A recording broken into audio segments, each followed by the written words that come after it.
हमारे घरों में साबुन आता है, Lux, Lifebuoy, Liril, Rexona, Pears, Camay, Palmolive, Johnson and Johnson वगैरह वगैरह। ये सब साबुन क्यों खरीदते हैं? एक बार मैंने एक भाई से पूछा कि लक्स से क्यों नहाते हो?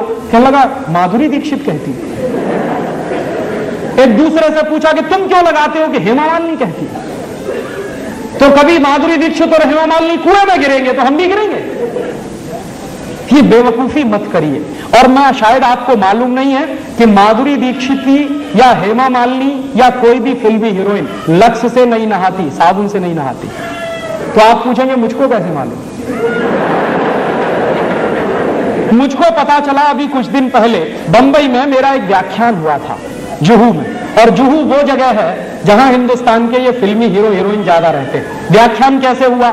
एक कोई फिल्मी हीरो है, उनका नाम है धर्मेंद्र। उन्होंने मेरे व्याख्यान के कैसेट सुने।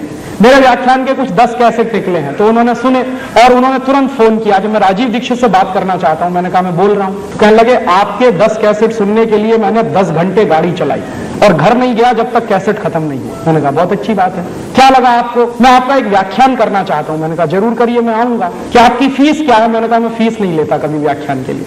कहने लगा अच्छा फिर तो मुझे खुशी है, आप आइए। मैंने कहा जरूर आऊंगा, एक ही शर्त है कि जितने फिल्मी हीरो हीरोइन है उनको सबको बुलाइए ज्यादा से ज्यादा। तो उन्होंने कहा मैं कोशिश करता हूं। तो क्या हुआ, उनका एक बंगला है लोनावाला में, पूना और बंबई के बीच में, वहां उन्होंने व्याख्यान रखा। मैं गया, ज्यादा लोग तो नहीं आए, कुछ 25-30 लोग आए थे। उनके बीच में मीटिंग हुई, बातचीत हुई, बहुत सारे सवाल पूछे। जब खत्म हो गए उनके सवाल तो मैंने उनसे कहा कि अब मैं एक सवाल पूछूंगा। तो हेमा मालिनी से मैंने पूछा क्या आप मुझे बताओ कि लक्स से नहाती हो? नहीं। लाइफ बॉय से नहाती हो? नहीं। कैमे से नहाती हो? नहीं। लिरिल से नहाती हो? नहीं। मैंने कहा आप नहाती भी हो? तो कहने लगी नहाती तो रोज हूं। मैंने कहा फिर किससे? तो उन्होंने बताया चने के आटे में मलाई डाल के नहाती हूं, माने बेसन में मलाई डाल के नहाती हूं। तो मैंने कहा अगर आप बेसन में मलाई डाल के नहाती है तो ये बात पूरे देश को क्यों नहीं बताती? कहने लगी डर लगता है। मैंने कहा क्या डर लगता है? कि अगर हिंदुस्तान की सभी बहनों ने बेसन में मलाई डालकर नहाना शुरू किया तो सब हेमा मालिनी हो जाएंगे, तो मेरी तो कुर्सी खतरे में पड़ जाएगी। तो आप ये जान लीजिए कोई भी फिल्मी हीरोइन साबुन से नहीं नहाती। क्यों?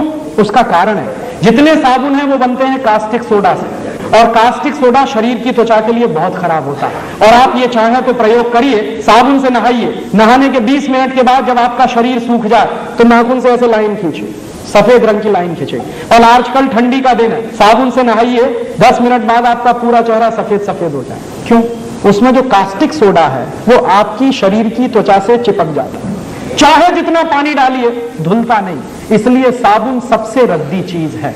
तब आप पूछेंगे बेस्ट क्वालिटी क्या है? बेस्ट क्वालिटी है मुल्तानी मिट्टी, मिलती है अभी भी इस देश में, खरीद लाइए बाजार से। क्या करें उसका? मुल्तानी मिट्टी को दही में डाल दीजिए रात को, या दही की ताक में डाल दीजिए, सवेरे तक एकदम मुलायम हो जाएगी। उसको पेस्ट बनाइए, शरीर पर ऐसे ही लगाइए जैसे साबुन लगाते हैं, और नहा लीजिए गर्म पानी से, एकदम फ्रेश हो जाएंगे आप। दूसरा तरीका, चने का आटा माने बेसन, उसमें मलाई मिलाइए, पेस्ट बनाइए, उसको रगड़िए और उससे नहाइए। तीसरा तरीका, आप जो है अपने घर में ले आइए मसूर की दाल का आटा, मसूर की दाल होती है उसको पिसवाइए, उसका आटा बनता है, उसमें शहद मिलाइए, मध मिलाइए और उसका पेस्ट बना के उससे शरीर को लगाइए और गर्म पानी से नहाइए, आपकी स्किन एकदम सॉफ्ट हो जाएगी। चौथा तरीका, मुल्तानी मिट्टी लीजिए, अरीठा का पाउडर लीजिए, शिकाकाई पाउडर लीजिए, तीनों को बराबर बराबर मात्रा में मिलाइए, डिब्बे में बंद करके रखिए, 1 साल तक इसका कुछ नहीं बिगड़ता। नहाने के 20 मिनट पहले 1 चम्मच पाउडर 1 गिलास पानी में डाल दीजिए और उस पानी से पहले सिर के बाल धो लीजिए, आपके बाल टूटना बंद हो जाएंगे। और फिर उसी पानी से शरीर से नहा लीजिए, आप कोई साबुन लगाने की कभी जरूरत ही महसूस नहीं होगी। और आपको मैं बताऊं सबसे अच्छा, आपके यहां अकोला में गाय के गोबर से एक साबुन बनता है, और गाय के गोबर से जो साबुन बनता है, पिछली बार मैं आया था यहां से खरीद के ले गया था और मैंने मेरे सब दोस्तों को बांटा, मैं भी नहाता हूं। मैं आपको सच बताऊं कि उस साबुन से नहाने के 10 मिनट के बाद शरीर में से खुशबू निकलती। फिर एक दिन मैंने पुराने कुछ ग्रंथ खोजे तो मुझे पता चला कि हिंदुस्तान में जब यज्ञ किया जाता था तो किसी भी राजा को यज्ञ करने से पहले गोबर से स्नान करना जरूरी होता था। भगवान राम ने भी यही किया था। जब भगवान राम ने यज्ञ किया तो गोबर से स्नान किया था, तब यज्ञ करने के लिए बैठ पाए थे। तो शास्त्रों में इसका वर्णन है और गोबर से स्नान करना बहुत ऊंची बात है। आपके घर में अगर देसी गाय है तो उसके गोबर से आप सीधे स्नान कर सकते हैं, नहीं है तो आपके अकोला में बनता है इतना अच्छा साबुन, और अगर आप वो खरीदेंगे तो पैसा कहां जाएगा? अकोला का पैसा यही रहने वाला। और वो साबुन यहां के किसी गौशाला में बनता तो आपका दिया गया पैसा जाएगा कहां? गौशाला में जाने वाला। उस गौशाला को चलाने वाले कुछ भाइयों को रोजगार मिलेगा। और मेरी तो कल्पना है कि ऐसी गौशालाएं गांव-गांव, गली-गली, घर-घर में खुल जाए और उनमें से ये गोबर निकलेगा, साबुन भी बनेगा, दूध बनेगा, घी निकलेगा, क्या क्या नहीं होगा। पूरे हिंदुस्तान की अर्थव्यवस्था बदल सकती है। तो आप ये फालतू के साबुन खरीदना बंद करिए। मुल्तानी मिट्टी से नहाइए, अरीठा, शिकाकाई, मुल्तानी मिट्टी के पाउडर से नहाइए, या फिर चने के आटे से नहाइए, या फिर आपके गांव में जो गोरस का गोबर से साबुन बनता है उससे नहाइए।